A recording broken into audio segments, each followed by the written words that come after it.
Bom dia, crianças. Tudo bem com vocês? Hoje é terça-feira, dia 28 de julho de 2020. Vamos para a nossa aula de história. Eu vou compartilhar a tela com vocês, tá? Eu quero que vocês abram aí para mim, por favor, o livro de vocês de história na página 13, tá? Que foi onde nós paramos.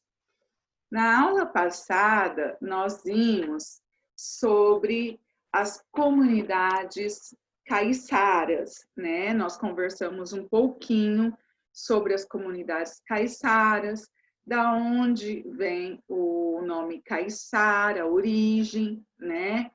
E hoje nós vamos conversar um pouquinho mais sobre essa história deles, tá? As atividades produtivas da população caiçara, como a pesca, a agricultura e a confecção de artesanato, têm forte influência da cultura indígena. Essa influência se deve principalmente ao período de colonização, quando os portugueses chegaram às terras que hoje formam o Brasil e se fixaram no litoral. Nesse contato entre indígenas e portugueses, houve uma grande troca de conhecimentos e culturas. Assim como os indígenas, os caiçaras têm uma forte relação de dependência com a natureza do local onde vivem e cultivam alimentos como o feijão, a mandioca, o milho, a cana-de-açúcar e o inhame. Além disso, essas populações também mantêm tradições de origem africana, como a congada, e de origem europeia, como o fandango, tá? A congada, também chamada de congo ou congado, é uma manifestação cultural presente em diversas regiões brasileiras, nas quais é celebrada em diferentes datas e formatos. Nas apresentações, os grupos encenam a coroação do rei e da rainha do Congo ao som de cantos, músicas e danças. A congada foi trazida ao Brasil pelos africanos escravizados, que, para manter suas tradições sem sofrer repressões, incorporaram elementos cristãos à sua cultura, como o culto a Nossa Senhora do Rosário e a São Benedito.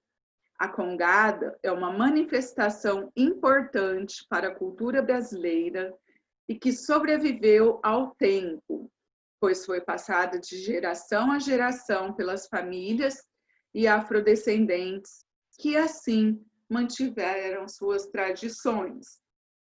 No Brasil, a congada encena com danças ao som de tambores e a coroação dos reis do Congo. Gente, é uma tradição, tá? E que é passada de geração para geração.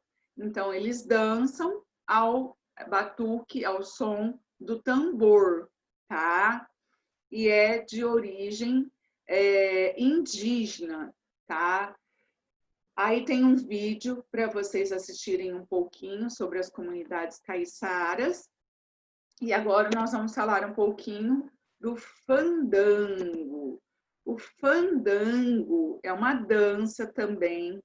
Tem aí a apresentação do fandango caiçara na ilha de Valadares, no município de Paranaguá, estado do Paraná. O fandango é uma manifestação cultural originária de Portugal e da Espanha, que foi trazida ao Brasil pelos colonizadores europeus. Nas comunidades caiçaras brasileiras, localizadas em alguns trechos do litoral do estado de São Paulo e do Paraná, o fandango caracteriza-se pela dança e músicas típicas, ao som de rabecas e violas artesanais, mulheres agitam suas longas saias e os homens sapateiam com tamancos no chão de madeira para fazer aquele barulho, tá? É uma dança típica, tá, gente? O fandango caiçara também é um tipo de celebração do trabalho comunitário, como a colheita do arroz e o preparo da farinha de mandioca. Atualmente, as comunidades caiçaras são reconhecidas por contribuírem para a preservação ambiental, pois possuem muitos conhecimentos sobre a fauna e a flora dos lugares onde vivem.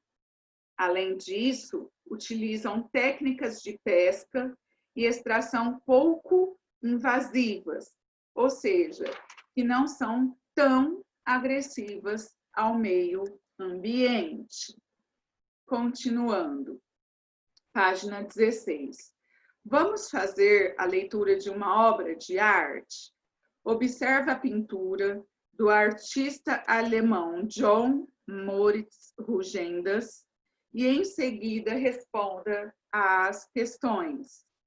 Tem aí, então, é uma festa de Santa Rosália, padroeira dos negros, 1885. É uma litografia, tá, gente? Essa litografia é de uma coleção particular e na obra, duas pessoas estão sendo coroadas, o rei e a rainha do Congo. Letra A. Descreva como as pessoas foram retratadas na obra.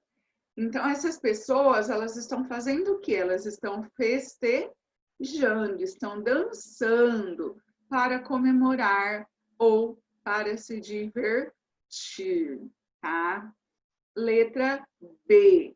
A qual manifestação cultural das comunidades tradicionais a obra pode ser relacionada? A congada, que é onde existe a coroação do rei e de uma rainha.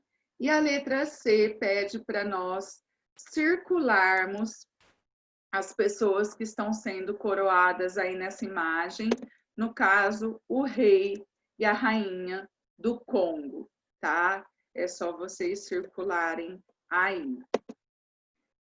Agora, nós vamos ver um pouquinho mais sobre as comunidades dos quilombos. Nós já vimos um pouco anteriormente e agora vamos aprofundar um pouco mais sobre este assunto. Quilombos, as comunidades que lutam pela liberdade. Quilombos eram os locais onde se abrigavam as pessoas escravizadas que conseguiam fugir das fazendas e engenhos durante o período colonial e imperial. Nesses locais, elas se organizavam de forma comunitária, ou seja, em comunidade, para o plantio e a produção, resgatando sua cultura e criando novas relações sociais. Os quilombos representavam uma forma eficiente de resistência e combate à escravidão. Lembram-se que anteriormente nós conversamos que os quilombolas são os que fugiam, né, das senzalas e que fugiam da escravidão. No interior dos quilombos, também era comum a presença de outros grupos, como indígenas e trabalhadores livres e pobres, que viam nessa povoação uma oportunidade de sobrevivência. O nome quilombo significa aldeia, e ainda hoje caracteriza essa comunidade que estão presentes em vários municípios do Brasil, principalmente nas áreas rurais, tá? Agora vai falar um pouquinho aí sobre o quilombo das camélias, que é um quilombo diferente do que acabou de falar aí das áreas rurais, é um quilombo urbano, vamos ver aí. Um dos poucos quilombos que se formaram em área urbana foi o Quilombo das Camélias, que deu origem ao bairro do Leblon, na cidade do Rio de Janeiro.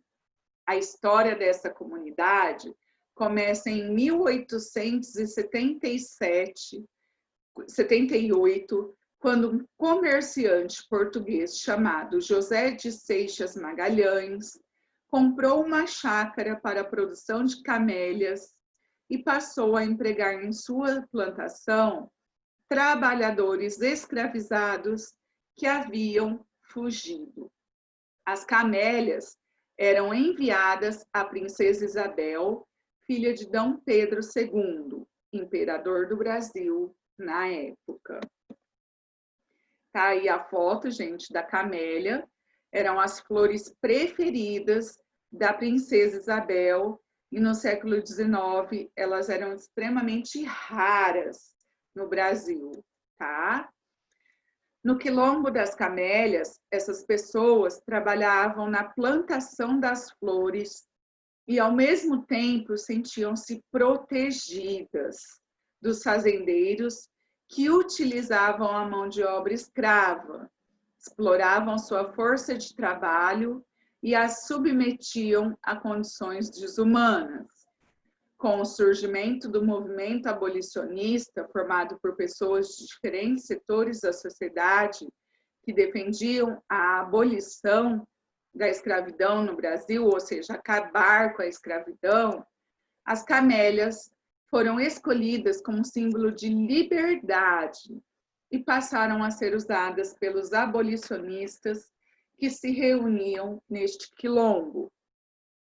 Isso fez do Quilombo das Camélias, que também passou a ser conhecido como Quilombo do Leblon, o primeiro quilombo abolicionista do Brasil.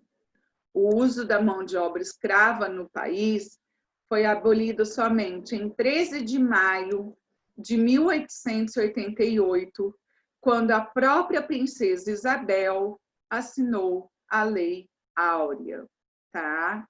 Nós vamos ver mais para frente sobre a Lei Áurea especificamente. Hoje, o terreno, onde originalmente era o Quilombo das Camélias, abriga vários prédios, entre eles o Clube Campestre de Guanabara, que busca preservar a cultura afro-brasileira por meio da dança e da capoeira, tá? Então, dá para ver bastante aí, gente, que a nossa cultura ela é bem diversificada, né? Existem vários tipos de comunidades tradicionais, e todas elas trazem uma hereditariedade dos povos que colonizaram o Brasil, tá? E mais para frente nós vamos ver um pouquinho mais específico sobre a Lei Áurea, tá bom? Por hoje, a nossa aula é esta. A semana que vem nós retornaremos com mais. Um beijo para vocês.